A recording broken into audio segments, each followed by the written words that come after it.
I think this is about take 400. Right. One of the things that I've started doing recently is playing with oracle cards and tarot cards. And it was interesting because I chose one this morning and then I felt a bit ranty about something. And so I did a voice recording, which is what I use for my therapy. Doing ranting, and all of a sudden in the middle of it, I stop and go, oh, I can see the meaning, the connection in the card. I'm getting lots of synchronicities in my life, and it's really great. I'm loving it. But it was interesting because the card I drew for myself this morning was the Ace of Wands, which I have had before. And in the last week, I've twice have drawn the Ace of Cups. And aces are good because the meaning behind it is the start of something new. It's about beginnings. And wands is it's a fire. It relates to the fire sign, fire elements. So that would be Aries, Leo, and Sagittarius. And it's usually in regards to an idea. It's the spark. Do you think fire? It's the spark of something new. And it was just so interesting because part of my rant, I was talking about something I wanted to do. It was a project I thought this would be nice to make, to bring to life. And it was within talking about that I saw the connection. So the synchronicities are great. I'm loving it. But one of the things I was it wasn't really ranty, but one of the things I talked about was, so there was a march yesterday in London, and there was some people on social media who were commenting that it's all a waste of time and everything. And while I would say I don't believe that it would create change in regards to the rules that are being shared with us by the entity that, of government, I don't think it will elicit any change.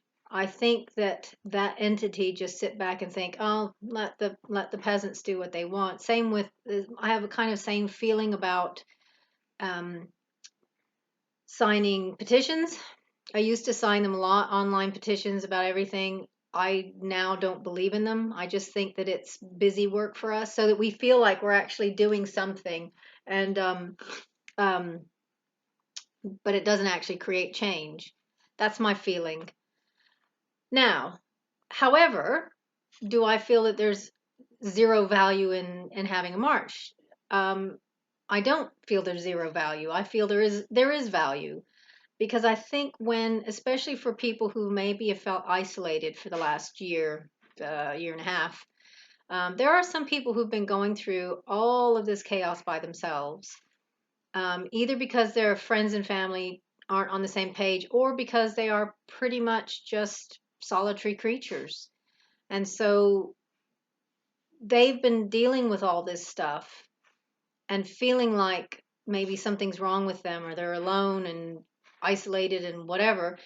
And so going to something like this actually is a bit of a respite for them. It's a relief. It's a chance to connect with other people who feel similar to yourself, that there is something bigger going on. You maybe don't know quite what it is, but you know that it isn't just around the flu.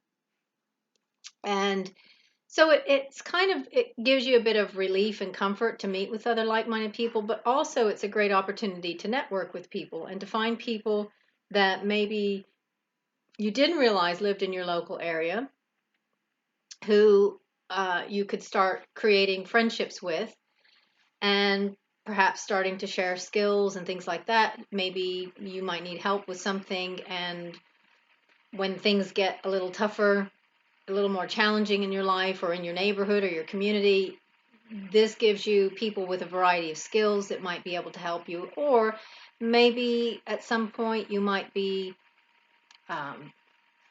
singled out because you're the only person in your neighborhood that believes like you do, and it helps to have those other people there to support you with whatever you're going through, whether it's moral support or whether as I said, they can help you with a certain job or whatever it is. And we are social creatures at the end of the day. Now, I feel these are just feelings that are, as Kath would say, peculiar to me. Um, I feel that we are, as humanity, undergoing a great change. And in order to get to that change, we have to deal with our own stuff. So I feel we have to spend a portion of time on our own to work out what we need to let go of. And it's not just, I think, emotional. I think it's emotional, physical, spiritual, and mental stuff we have to let go of, things we have to make peace with, things we have to forgive ourselves for and forgive other people for. And I think we have to just reconcile all of that, and then we will move towards a better time. And like anything, any job that you do, when you first start doing it, it's going to be messy. So when I look out into not into my community because I don't see it in my streets, but if I look out onto maybe what's happening in other places, there might be a bit of violence and a bit of things. But I realize also that some of that is put there to create a mood of fear and of um, helplessness, and to keep us in a kind of victim state. Because if people always think they're victims and they have no strength or no power, then you can control them easy. What we're seeing now is a victim and abuser relationship. And I feel that whenever we tackle any kind of project, the first bit is always going to be a bit chaotic and a bit messy. So if you haven't cleaned your oven in years and years, you think, right, today I'm going to clean the oven. That first bucket of water is going to be full of all sorts of gunk. It might smell. You might get it in your nails and everything else. But the second cleaning you do, and if you decide, I don't want to wait another 10 years before I clean the oven, I'll do it next week. Every subsequent clean, there's going to be less and less gunge that you have to get through until one day it's all lovely and you can maintain it. So I think that's what we're going through now. It's a mass purge, and we all have to purge our innermost garbage in order to move forward. Um, I it's quite major, obviously. I mean, I'm trying to find the right words here. It is a major thing, and it's not something I ever even imagined. Not to say that I didn't imagine this would happen in my lifetime, but it's not anything I imagined. And if you think about it, what's being done now is a lot of lies are being exposed. A lot of truth is coming out, and we have to then decide what's a lie and what's truth. But whether it's a lie or a truth doesn't matter. What we know is that there are a lot of lies, and we've been living with a lot of lies.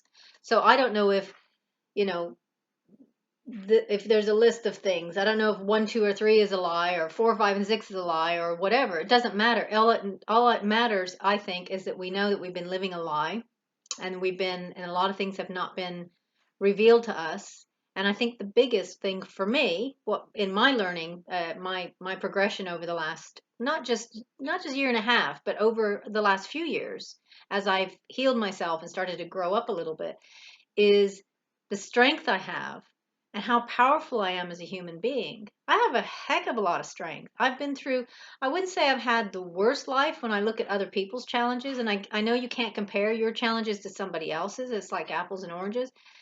But I've been through stuff where I think for me, the overriding thing is feeling lonely, going through things where I feel lonely, going through bereavements where I've had nobody else to help me deal or process, going through an illness by myself and trying to fix myself by myself. So for me, there's been a lot of loneliness and um, a lot of having to support myself emotionally, and it's been really good for me because it's given me strength.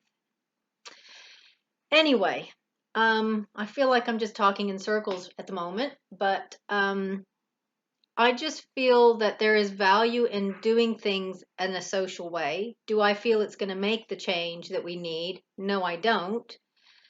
But now is the time, I guess we need to start thinking about how we want to see our communities and our countries and start creating it. I think it's a case of, like in school, if something happens, let's say, I don't know, let's say the teacher says, everybody, you have to be quiet. I'm going to go see the principal. I'll be back in 5 minutes. And then a long time goes by. He's obviously caught up in his conversation. And then the bell rings for the end of the day and everybody's sitting there. Well, do we leave? Do we not leave? And someone is, it's almost like you're waiting for someone to make that first move to stand up and say, well, I've got to go because I got to catch a bus. Um, but I think we're all at that point. We're wanting someone else to take the initiative. We're wanting someone else to start first. And yeah, I guess it's how we are as humans. We're very social. We don't like to just stand out by ourselves. But we're going to see more and more of it. I think it will start to happen. I think people will just say, do you know what? I'm a free and sovereign being and I'm just going to start acting like it. And that's really what we have to do. That's the only way to make it stop. I've been saying this for a year to people, loved ones, that the only way this will stop is when we stop it. So if we have a job that has we've closed our business or whatever, we have to open our business. If we want to be free, we have to act free. And that's it. Nobody assigns you freedom. When you're born, you're free. That's it. You're born free. If you want to be free, you act free. Anyway, thank you for listening if you've taken the time. And wherever you are, I hope you have a very blessed day. Namaste.